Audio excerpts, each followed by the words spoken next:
Hey, welcome back. Wanted to do a follow-up video here while I'm on my way for a little off day, relax time. Headed to some waterfall, I'm not sure exactly where, but Jenny's got the plan, so that's good. Anyways, I wanted to follow up from my previous video about the religion of today and kind of explain a little bit of stuff that might seem kind of like insane or crazy, but don't forget that sanity looks insane to an insane person, and flight looks like sickness to a caged bird. It looks unnatural. So anyways, I wanted to follow up with a couple of the things that I said and start to explain what I'm doing about the things that I presented in the in the religion of today video that I did yesterday.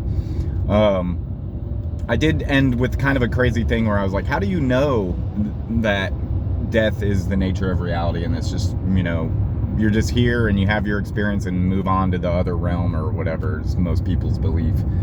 But anything like that's said that can turn people's thinking into a different way of thinking, and other than the living according to the garbage input that they've had and the belief systems that they've had their whole lives.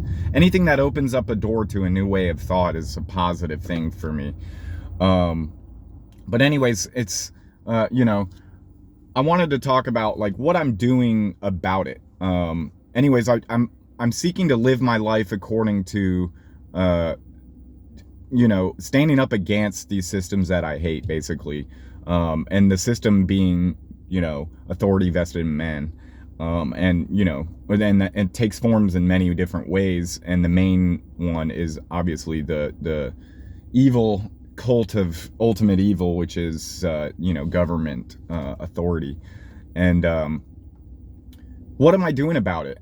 Do I just ignore it and pass it on to future generations and say, oh, well, it's just what we're doing, that's how it is? Or the alternative is to do something about it and create different systems of, involving ourselves in each other's lives and involving each other in our health. Basically, we can stand up against these restrictions by saying no.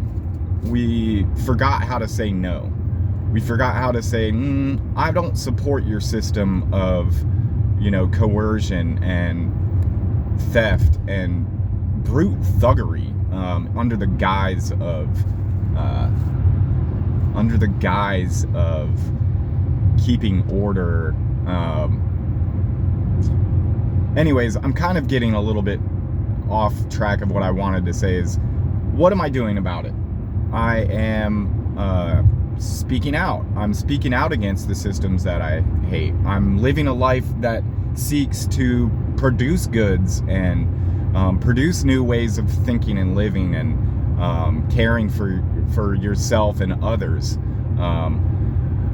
Basically, I care about what's happening to the point to where I have to live my life according to that care.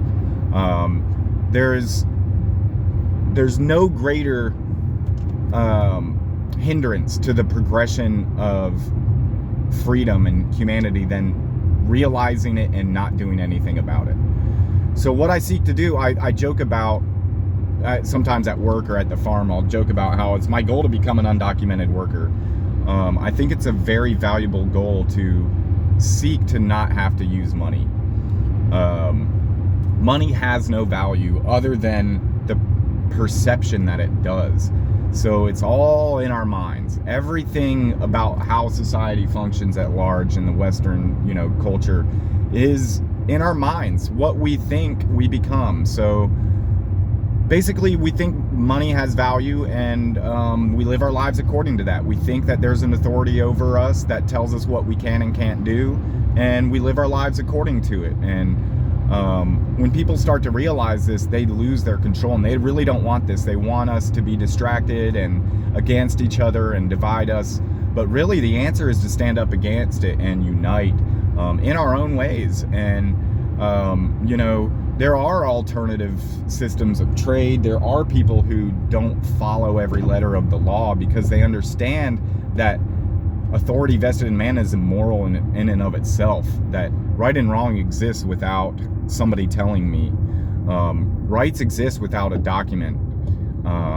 Rights exist without somebody protecting them with violence and force. So what can we do? We can produce our own goods. We can trade with each other. We can educate each other on true spirituality, true health. We can seek truth together and discover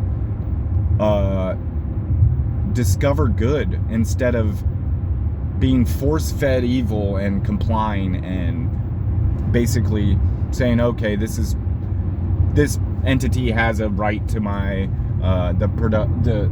the produce of my labor, and you know, that's just they build the roads. Of course, you know, Amazon and Pizza Hut would never build these roads if it wasn't for the government to take most of the money and then delegate it out to these underpaid employees that don't know any better because you know, they're just sitting at home watching TV and smoking weed at the end of the day. And but anyways, I like to get off on little tangents, but these are necessary to, you know, help y'all understand me fully, and for me to look back and things for me to remember, and maybe y'all come to the realization of a different way of thinking in the future, and it'll be nice to have these videos. But anyways, you guys, thanks for clicking again. I just wanted to talk a little bit more about what I was talking about and offer a little bit of thoughts on, you know, solution and why I'm doing what I'm doing instead of hiding from it, running away. Once you see the light, you can choose to seek some shade and get out of that light and truth, or you can stand in it and bask in it, and you can keep seeking it. The light can get brighter. You know, the light at the end of the tunnel gets brighter as you go through the tunnel. So coming through the fire, y'all. I hope y'all understand me a little bit more fully now, and that's the goal for all these videos. I do want to help y'all understand me, help myself understand myself, and create some positive change in the world versus complying with negativity and darkness. So thanks for clicking, and we will see you in the future.